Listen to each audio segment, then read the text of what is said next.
What's up, everybody, and welcome to another episode of the Sports Step Podcast. My name is Joey Alfieri, and I'm here with my greatest friend, best friend in the entire world, Simon Tsalikis. What's going on? Trying to figure out the casual look. You're trying to figure out the what? Like, I don't know.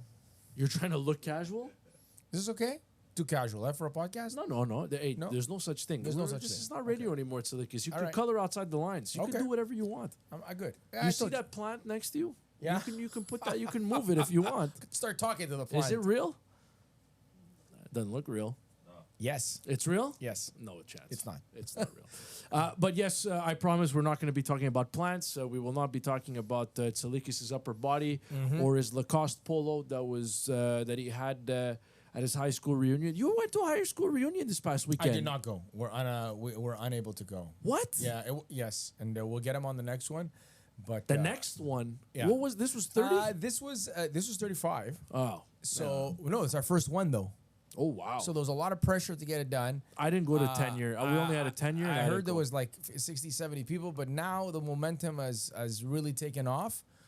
So we're looking forward to in the new year 2026, even if it's year 36, to have a little bit more. 36. Yeah, Are you serious? You guys Yeah, are gonna have a 36th high school. do whatever reunion? we want. It's I our guess. class, That's Joey. weird. That's how it works. That's weird. I'm closing in on 20 years. That's nice. We didn't have 15. Shout out to. Vincent Massey Collegiate, class of 2007, 007.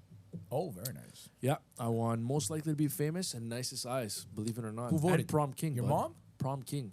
Prom king. Prom What king. is this, America? I have the crown. Was there a prom queen? Yeah. Remember her? She's still around? Girlfriend at the time. Na- At the time. No name. We won't give out the name. Well, we don't have to give out the name. We don't- I we're not think gonna it's give out the relevant to the situation. We don't I'm know. just saying. We don't know because she could be watching Everybody is. and telling her husband, Yeah. I've never dated anybody before you. And then Yeah. boom, Sports That Podcast. or breaking news like that. Yeah, we don't Yeah. want to be breaking that That's kind of it. news. That's it. I've met the guy. He's a very nice guy. All right, good stuff. Yeah, Prom King, nice size, most likely to be famous. Were you the most famous How did person? I do? Well, how many people? I'm not famous. Well, how so many no. people in your grad class have a podcast? Probably a lot now. Oh, okay. Yeah, probably that a is lot. true. That is true. None that I listen to, but probably a lot. Okay, how many had a press pass access to the Montreal Canadiens locker room? How many asked David Beckham a question? Drogba, Who you asked Drogba and Beckham? Wayne no? Rooney, Nobody. Wayne Rooney? Nobody in your class. Andrea Pirlo. That was a big one there. Did you cry when you asked Pirlo a question? No. I didn't cry. Did you ask him why he moves so slowly but still so effectively? No, I didn't ask him that. I don't remember what I asked. Did you ask him. in Italian? No, because I needed the clip for radio, so I asked it in English. But I did a lot of Italian. So funny story. That's why I couldn't go to the 10th high school reunion. It's not that I didn't want to go. It's that I actually was working the sideline for Montreal Impact games for TSN 690 or CJD 800. I don't remember where we were on, and I couldn't go. But the funny thing is, the 10-year anniversary was actually happening across the street from Saputo Stadium, and I couldn't go. I could have By went the at time- halftime. Yeah, at halftime. Yeah, no, I didn't have time to go at halftime. So yeah, 10. I don't know. We'll see if we do 20. David but Beckham, Prom Didier King, but Drogba, no, that's what you're Andrei taking from Pirlo have all spoken to you. You're the most famous person. I did in a your- lot of Italian on CJD for sure. A lot of Italian, like Bernardo Corradi. I don't know if you remember, like the Bernardo big striker. He played for Italy, the national team a Okay, little bit, no, I not don't. in major No. tournaments. But Rick Moffat, the broadcast legend Yes. in Montreal. Was like, hey, if they're gonna give better answers in Italian, like him in just go Italian. for it. And I was Yeah. like, oh boy. I here we think go. the player probably. Oh, for sure they appreciate it. But I was like, no Nesta. Nesta, I definitely asked him his introductory press conference. I definitely asked him about injuries in Italian. I remember. But I don't think Nesta ever did halftime or post game on No the field way. interviews with me. I don't think he ever I got did. World Cups. Yeah, guys. I don't have to. We're I don't done need here. to do any of Yeah, that stuff. God bless the But yeah, Montreal Impact post game show and all their sponsors. but I'm heading back to them. Marco Di Vaio, Marco Di pretty sure I Vaio? spoke to in Italian, but his French was actually pretty Oh, good, good. and his English was good. Good guys right across the board. Yeah, really good guys. Honestly, I didn't have any problem with those. It was easier for me to connect for sure. with the Euros, like the Italian guys, than it was for me to connect with some of the Americans. There's some of the Americans you can connect with, but there was a lot of other guys Some that pretty big were names tough that to, come across the city. A lot of big names, yeah. crazy. And honestly, blessed enough to say that I got to speak to all those guys. But yeah, I don't know. I don't remember how we got here. Yeah, the most famous person. Most likely to be famous. Yeah, I don't think that. Nobody in panned your out. class asked these people Nicest questions. eyes. I mean, look at these. Can we get a close up, please? Camera. These are light blue camera eyes, one. man. Pass them down to my kid. James has blue eyes, but they're different. My son's eyes are darker than mine. Can we get camera one on these eyes, Sam? I want to also be careful. I don't want anybody to fall in love. No, I'm that's happily true. married. I'm Yeah, not yeah, just yeah. married. I'm happily married. Father. Father, prom king. I don't know if I mentioned Wow. that, but I have my mom. My mom has the crown at her place, and what is it? The sash. Oh, whatever it's that amazing. Was. We've got it. I've got it. I think somewhere I at home. honestly think you should wear it for the next podcast. If I can, I'm going to my parents' I don't house see why you later wouldn't on wanna in the wear that. week. If I find it, I will bring it in. If you find it, you bring it in. I'll dress up like your date. No, I won't do that. I don't think so. I don't remember what she was wearing. I can't fit into those outfits anymore, Joy. You look good though, Tsalikis. All right, let's make the smooth segue to I don't know how we're gonna go to this smooth segue, but Andrei Markov, sir, being honored by the Montreal Canadiens ahead of their game against the Winnipeg Jets, and I started thinking about this because like they announced this at the beginning of the season, Yes. and I was like, Andrei Markov. Let me think. What comes to mind when I think of Andrei Markov? And truthfully, there's a couple of things that hit me right away. The first thing was the injuries, like all the knee injuries. And I was like, man, they kept re-signing him. Bad knee injuries. Yeah, they kept re-signing him, and he kept missing time, and like, I think from what I had read and what we'd heard over the years, like he taught himself like a different skating stride. And he came back and had some great, but there was like a 2.5, 3 year period where like In and out. they got nothing. They got nothing from Andrei Markov. And I was like, this guy's done. And instead he came back, played really well, just a calm presence, a guy who was, on some bad teams and on some good teams, but just was really a model of consistency. But the first thing that came to mind was that. The second thing that came to mind was I remember being in that locker room and covering the Canadiens for a couple of years, like on a nightly basis, and like he wouldn't give anything, like zero. Like he didn't want to talk to you. He didn't, and I get it. I respect it. I know It's not your thing. It's not your thing. it's not your thing. It's not your thing. But I just remember when he was 10 games short of 1,000 though. And then he went on like a media tour, and all of a sudden he was doing interviews with like Stu Cowan, and he was trying to get himself signed. And I love Stu Cowan. I'm just saying it was like, it was a media tour. It was a media. It had He went nothing out there, against Stu. It trying was to pump his own it was tires, just yeah. an Andrei Markov media tour when he was a free agent, and I was like, wow, this is so random, and you've been so cold to the media for so long, and Look, now you're trying to get back into the league, and you're trying to use the media as an ally, and obviously it didn't work. But he came 10 games short of 1,000. Yeah. Look, I believe an incredible injustice by Mark Bergevin. Absolute fail on his part not to sign him at least for 1 year. One, he had hockey left in him. Would have been nice to see him get his 1,000 games. Joy, I'm old enough to remember Larry Robinson. A lot of things, yeah. Yes. Guy Lapointe, Serge Savard, in the late 70s. I remember from the moment he hit the ice, Chris Chelios. But for many who are listening to this podcast or watching this podcast, Andrei Markov was the absolute most complete, best defenseman they've seen in their lives on a Canadiens blue line. For some people. For some, Yeah, for a lot yeah, of, for a lot of okay, people. I for would me. say you and Sure. who was I working with? Sean Starr was doing the morning show with him, and Sean, we have about a 5-6 year gap, so that eliminates Robinson, Savard, and Lapointe for him. Right. Sachelio. So and he says that Andrei Markov was the best Canadiens defenseman. I think an outstanding player. The word I'd like to use when he was healthy, steady. Yeah. Steady. Just knew when to pinch on the power play, Power back play door. quarterback, The ability to put it on a tee for Sheldon Surrey and anybody else who played on that back Right. line for him. Right. The ability to shut down the other team's top line. The ability to carry the play. And I think the most underappreciated Montreal Canadian right there with Koivu. And probably Koivu more of the fan base because Koivu allowed himself to get out there, was not afraid of the microphone, put himself in front of... Oh, he was a captain too, right? He was a captain too, you're right. But more sociable, right? Yeah. And of course, Saku has the illness, and you rally around that, and it's such an incredible story.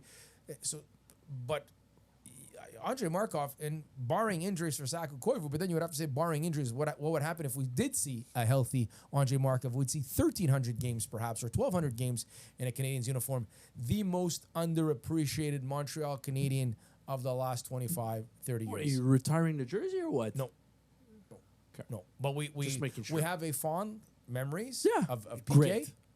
and Saku. Yeah. And say what you want. People who, for whatever reason, don't like Max Pacioretty because they don't like guys who score over 30 goals 5 times. Yeah.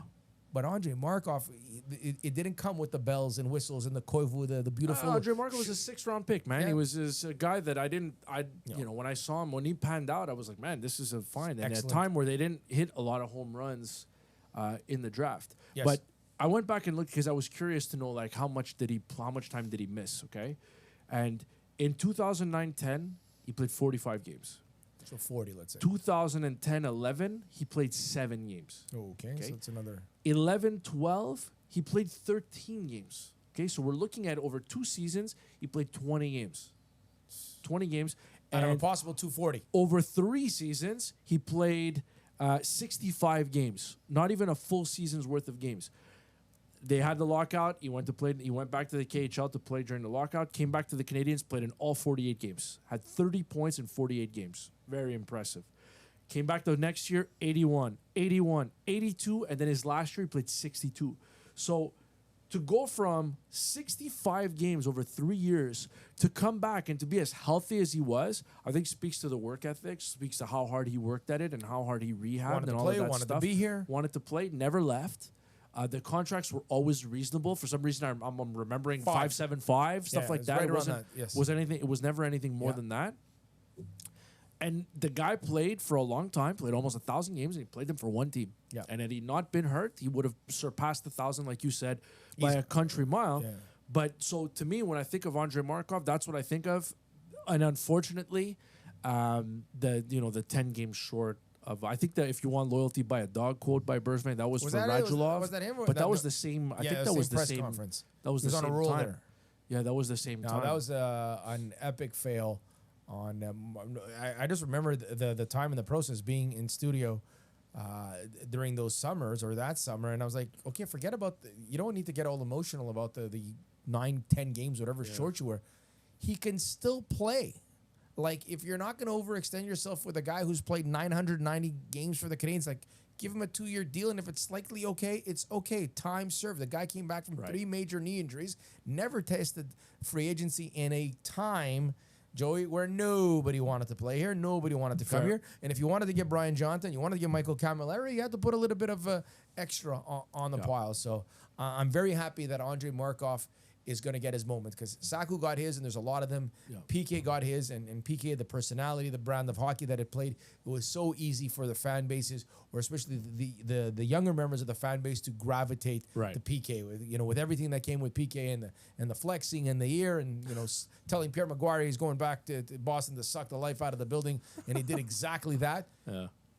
And then Andrei Markov put together a hell of a career for the Montreal Canadiens. So I'm really happy that he's getting his moment. How about Kovalev turning him down? Did you see that? Alex Kovalev, they wanted to do one of these tribute nights for Kovalev, and he said no. That's good. I like Alex Kovalev. I like him too. You're here for 4 years, had 2 good years. Like, we're tossing, like... Was it 4 years? Was that Was it? he? I don't even know. How I thought long it was was he? more I than have that. no idea how long he was here They for. got him in 04. Remember How what the many deal years? was? For... Belzil. No, close. You're close. Not Budai. Something with a B. Yeah. You're looking. Kovalev was that trade deadline, and 4 years. You're 4 right. years. 4 years in a Okay, can you spit. tell me how many of those 4 years were good? 65 points. Is that good? Not good enough? 65 points in 69 games. Though. That's good. 47 points in 73 games. Not good. 84 points in 82 games. Good. And then 65 points in 78 games. You don't get a tribute. There's a great season in there. There's one. Well, 2 points good over a point a seasons. game is not a great. It's a. Yeah, I mean, for okay. Canadians back in the day, he scored 35 goals. You don't get your night. You don't get your night? No. For one good NHL, one very good NHL season, you get your night. But Simon, there's more. There's the aura there's more to it than that. yeah. Come on, they Keep were, your look, they aura. were willing to do it. I don't know. think you should have. Does Corey Perry get a night? Well, no, because Corey Perry was Eric Stahl get a 1 night? year. No, but that was Thomas 1 Carver year. get a night? Thomas Kaberle, no. Andre Kostitsyn getting a night? Thomas McCann's get his night? I think he did. He no? should, yeah. Yeah. They No, came back. Kovalev should have a night. And they tried. In fairness to them, they tried. I never understood the incredible standard that this fan base put Kovalev on a pedestal. I mean, it was a team flash. screaming for talent. I totally and get he that. had it. But you just rattled off stats that if Nick Suzuki had those stats, we'd be questioning if Nick Suzuki should still be the captain and the first line center of this team. He flirted with a point a game the first year. He went over a point a game the second year. So 2 out of 4. Like I But said, I know. I get it. Bob Gainey had to take him for a walk. Old Montreal. I get it. I understand all of that. Go by your place. Were you shouting I from the wasn't balcony? there. I wasn't shouting there from the yet. balcony. I couldn't. Don't do it, Bob. I couldn't afford the. I couldn't No, afford but the I'm place good. back I'm then. good on Markov getting his moment. No, obviously, I mean, it's who's very not good well. with it? But I'm just saying, like Kovalev was. By the way, it was Joseph Ballet. Remember Joseph that? And a Ballet, second man. round pick. Remember And that? the Rangers had the Habs had to throw in a second round pick. Yeah, I think it was a second. Joseph Ballet. Joseph Ballet. Yeah. Wow. It was a busy trade deadline. I remember, I think the Bruins got Michael Nylander, who I really liked. Right, his I name's don't Michael recall Nylander, right? William Nylander's the kid. Yeah, Michael Yeah, Nylander. that's that. Sergei Gonchar. Yep, Gonchar got Gonchar. moved to Boston. That was a good move. Brian Leach, I think, went to Toronto. No, I don't think that was Brian Leach. Go to Boston too. Leach played for the Leafs. Yes, but I think that was the deadline where he might have gone to Boston, or Gonchar went to I Boston. enjoyed my Or there was a Kovalev lot moments, of On se calme, là. bumping into Sheldon Surrey in the playoffs. You didn't like that? Glenn Murray overtime. Remember that one? I remember that. Yeah. Well, remember they went on to win that series. That was the best part of that series. The Canes came back to win that series. they yeah. did. So Yes, they no night for Alex Richard Kovalev for Zednik you. getting a night? My boy Jose Theodore, what does he got to do to get a night? Jose Theodore should have Should a have a night. night. Yeah, he must We're have giving had out a night. nights to Alex Kovalev. I know, but but you're acting like I'm giving a night to Kyle Chipchura here. I'm just telling no disrespect to Kyle former Chipchura. Team Canada captain. For there. sure, but I mean Alex Kovalev deserves a night, and to their defense, they gave him a night he didn't want. No. It didn't end well. I'm happy about It that. didn't end well with Kovalev. Remember that was the whole time they were signing Gionta and I remember there was a Camilleri and all protest that. outside Bell Center. There was a protest. For I that? remember when they wanted to move on from him. I remember specifically. Well, that they was let it because I think they people made an offer. Right, the People were Canes, outside upset about this. but the Canes made an offer, and then the offer expired because free agency was starting, and then they paid Camilleri and they paid Gionta. Am I misremembering how this went? Hal Gill was out there, maybe. Hal Gill was there as well, but the money was spent elsewhere. Maybe. And then Kovalev was like, Ask Sam if shoot, you I can should've write taken- Alex, if you can show Alex Kovalev's defensive highlights on the screen here. I think that would be a short video. I don't think there is a video. All right, Simon Tsalikis, Joey Alfieri. It's a Sports Step. Here you can subscribe on. You can listen to us Apple Podcast and Spotify. You can also watch us on YouTube. Subscribe, like, leave a comment, and I want to Get any backlash for this Kovalev talk? You might. I might. You might. I don't think I deserve it. I think you're being harsh. I like Kovalev. I don't think you get a night. Because I can start rattling. It was an Is Mike Ribeiro getting a night? Alex Kovalev had Mike Ribeiro, in fairness, put up excellent seasons after he left Montreal. Yeah, I think one good season here. Yeah, but in Dallas he was. But Alex Kovalev, Kovalev had some big signature moments in Montreal. You know what I mean? Like he was a. John Leclerc get a night? John Leclerc didn't have signature moments. No, really? In Montreal. No, really? He did. Scoring in overtime in Stanley that's Cup not finals? what I mean. But I meant over a longer period of time. Like John Leclerc, it was the pre-John Leclerc. Yes, it was was obviously John Leclerc had moments, but I'm saying like John Leclerc took off once he left. I get that. I feel like Kovalev coming here, like it enhanced the brand. Kirk His Muller get a brand. night? Kirk Muller should get a night. He probably did. Okay. I don't remember what happened in the 90s. I was a kid, Tsalikis. I'm just saying. Kirk Muller should get a night. Vincent Dolphus should have a night. But I'm sure 100%. these people all did have nights. I'm not recalling them. Well, maybe just because you're getting old. All right. That could be it. This is the Sportsnet podcast. I want to give a shout out to one of our sponsors, Simon, Baton Rouge Vaudreuil. Lovely. What a Baton Rouge. location. You and I have been there together Yes. before. You've taken me there. You didn't pick up the tab, but we still had a great night of laughs and eats. It was a fantastic time. Pay attention here. Sure. Bloody Caesar, spinach dip, Yeah. rack of ribs, baked potato, no chives. I like mashed. You're welcome. I like mashed. That's the recipe I'm for gonna go success at mashed. the Bateau Rouge and Vaudreuil. Yeah, I'm gonna go mashed though. No problem. I'm not here to question you. Are you a sour cream guy? I everything. Not a but big the sour chives. cream guy. Everything I but do the like a chives. baked potato, but I just like it with the butter instead of Sometimes sour I like to smuggle out the coleslaw in my pocket cream. Smuggle out. so I can put it in my hot dog the next day. Fantastic coleslaw. But how does one go about smuggling coleslaw outside of a restaurant? Sam knows. Sam knows. But like it comes in like those bowls, like the. I may or may not have 30 of those ramekins or whatever they're I called. know, but still, how do you smuggle? Because you can't put it in your pocket. That's Because it would exactly leak. what I do. You put it in your pocket. I take, I pay the price. Jacket might smell a little bit like coleslaw for a couple of days, but you got to do what you got to do. How else do you smuggle good coleslaw out of a restaurant? You ask them to put it in a Tupperware for you, and you pay for it like a normal human being. My mind never went to that. All right. Never went to that. On that note, that's it for the Sports Net podcast. We'll be back with another episode tomorrow. Have a great rest of your day, everybody.